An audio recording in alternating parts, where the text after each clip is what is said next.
Bueno, hacía tanto tiempo. ¿Cómo te llamabas vos? Ah, creo que yo era Franco, y vos eras Total Party Win y esto es Gustavo, algo así era. Algo así. Vamos a intentarlo y ver qué sale. Hola a todos, soy Franco, el que está lleno de parabenos y profiteroles es Gustavo y esto es Total Party Win. Hoy vamos a hablar del pícaro legal bueno.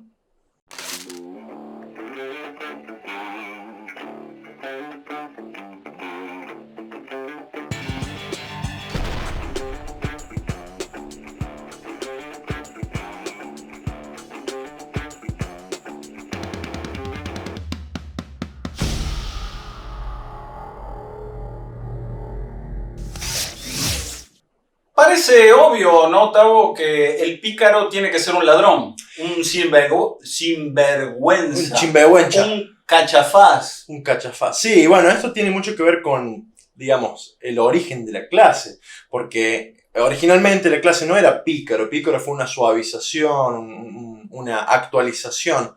Originalmente la clase es el ladrón, no el pícaro. O sea, era thief, no rogue, si se quiere hacer la aclaración en inglés. Quizá porque no tenía connotaciones tan negativas, es decir, iba a robar en un dungeon, iba a robarle a criaturas malignas, no le robaba quizá al hijo del vecino.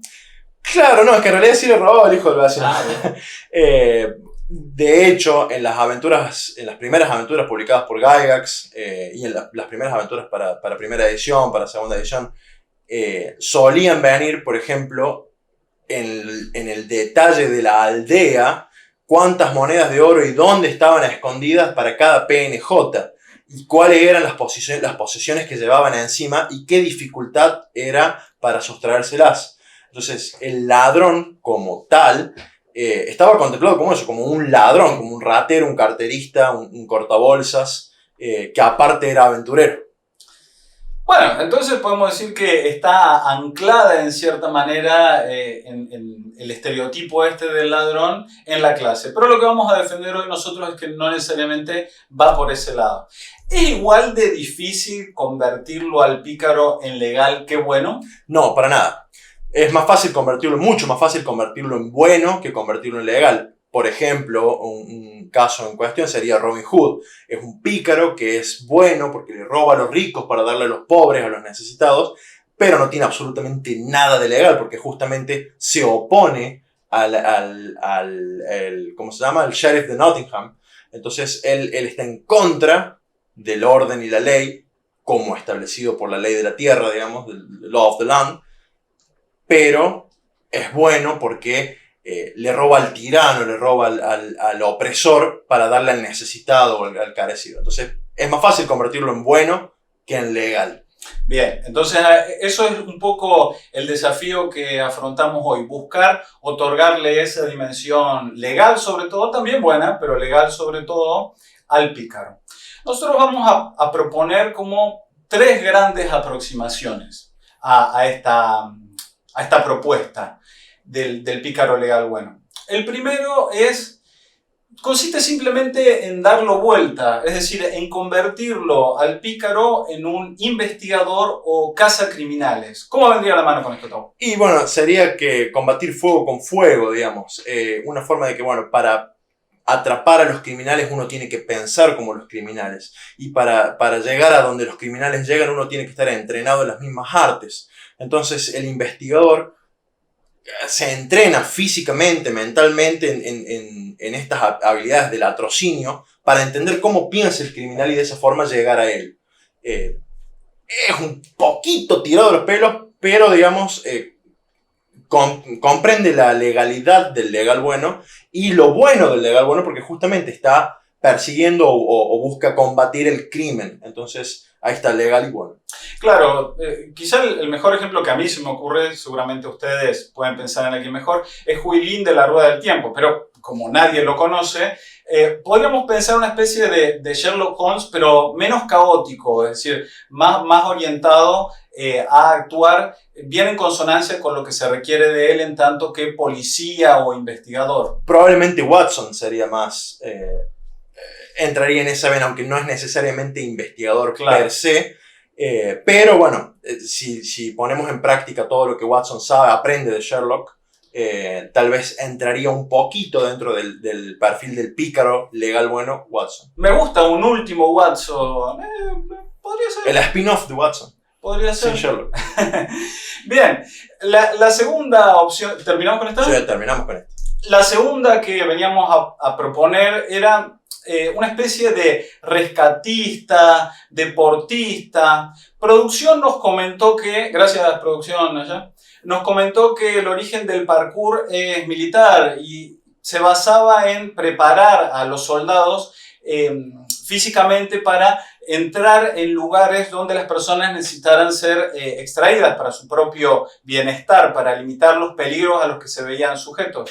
Entonces, se trataría de un pícaro nuevamente con énfasis en el aspecto físico, pero que trabaja para la sociedad, en favor, beneficio, por así decirlo, de los ciudadanos comunes. Claro, e incluso si nos ponemos a analizar un poquito los trasfondos, por ejemplo, de quinta edición, sería una buena forma de combinar la clase pícaro con el trasfondo soldado, en el que a lo mejor en su juventud recibió este entrenamiento militar que le dio una proeza física muy alta, muy grande, pero una vez relevado de su cargo o por cualquier motivo se desprendió de la fuerza, él no perdió el entrenamiento y sigue teniendo los ideales y el entrenamiento que tenía en aquel momento, pero ahora se dedica a contribuir de otra forma, digamos, con la sociedad, no necesariamente a través de la fuerza militar per se. Claro, el abrir cerraduras, el desatar nudos, el escapar son todas habilidades que sirven para llevar a cabo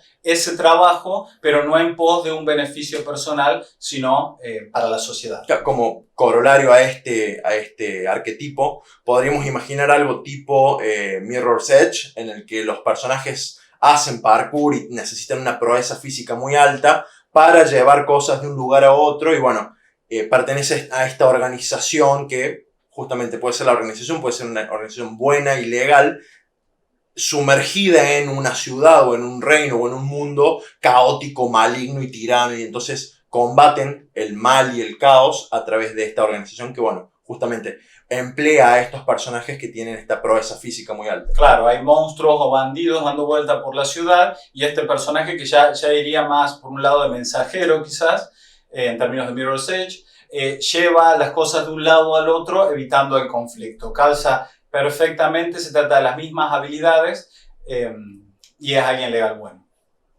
Bueno, ¿querés comentarnos la tercera opción, Tavo? El espía, sí. Embajador, ¿cómo vendría a la mano? La tercera opción, y es la que nosotros encontramos más interesante de estas, es darle un giro al arquetipo tradicional del pícaro, que no sea estrictamente un personaje físico, sino, digamos, volcarse un poco más hacia la cuestión social del personaje.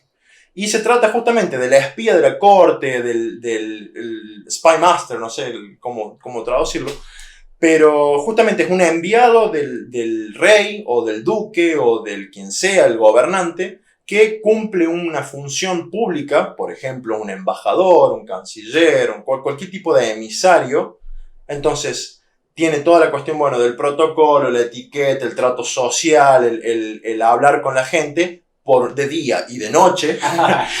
Tiene que tener la proeza física para escabullirse en la habitación, a lo mejor del rey o del duque del otro reino o ducado al que fue, a espiar para sustraer información, para sustraer algún elemento de vital importancia para los planes del tirano, para frustrar algún plan, para sabotear algo. Entonces, durante las situaciones sociales se puede desenvolver con total normalidad y mantener la fachada, pero cuando no es visto, digamos, despliega toda la proeza física. ¿Por qué no sería esto caótico, Tavo? No sería caótico en términos de que, para empezar, estaría al servicio de una organización. Una organización en términos de, por ejemplo, el reino es una organización, una facción, si vamos a ponerlo en nomenclatura gaming, digamos. Entonces respondería a alguien, no actuaría de cuenta propia, no actuaría por voluntad propia y no por intereses propios, sino iría por un ideal superior. Y, digamos, sería bueno en tanto que se opondría a fuerzas del mal, no necesariamente estamos hablando de que iría a sustraer una gema porque le gusta la gema y quiere venderla luego. Si ya incurre en ese tipo de conductas y deja de ser tan bueno y pasa a ser un poco más neutral, si se vuelve más egoísta, ya estaremos pisando terreno de maligno. Claro, se trataría de frustrar algún plan maligno. Claro, se trata sobre todo, digamos, de... claro, sería una cuestión más altruista, digamos. Tendría que tener este ideal superior que le permita justificar un acto que en otras circunstancias podría ser visto como maligno, pero en esta circunstancia en particular, no, es bueno. Esto, bueno, nosotros lo estamos hablando, por supuesto, en términos de fantasía medieval, pero si uno ve, por ejemplo, la serie The Americans, excelente serie, súper recomendada, se ve que incluso en tiempos modernos los embajadores cumplen funciones de espía y lo que hacen no se parece tanto a James Bond, sino a disfrazarse y hacerse pasar por personas que no son, conseguir contactos y meterse en lugares donde puedan obtener información. Entonces, todas estas son formas de burlar ciertos códigos legales o sociales en pos de otra legalidad. Claro, o sea, por así decirlo, tienen licencia para romper la ley. Digamos, se mantienen legales en tanto que la organización que los envía, pero no son legales en tanto que la organización que los sufre, digamos, la facción que los sufre, no los consideraría jamás legal bueno, porque a ellos les está haciendo el mal, digamos. Pero justamente, bueno, esto que damos vueltas sobre el tema del emisario o del embajador, es justamente a través de la legalidad del acto de permitir al embajador que ingrese en un territorio que de otra forma no estaría disponible, que el personaje puede ingresar. Y luego, bueno, una vez adentro utiliza todo el subterfugio, la acrobacia, la ingeniería social y todas las demás herramientas para recabar información, frustrar planes, sabotear cosas y demás. Bien, una pregunta media accesoria, y esto no lo habíamos discutido antes, pero me surge la duda. ¿Cómo manejarías el tema del sneak attack en términos de un legal bueno? ¿Vos considerarías que no se corresponde con ese alineamiento apuñalar a alguien por la espalda? Y bueno, ahí está la diferencia entre apuñalar a alguien por la espalda y sneak attack, que es el ataque furtivo.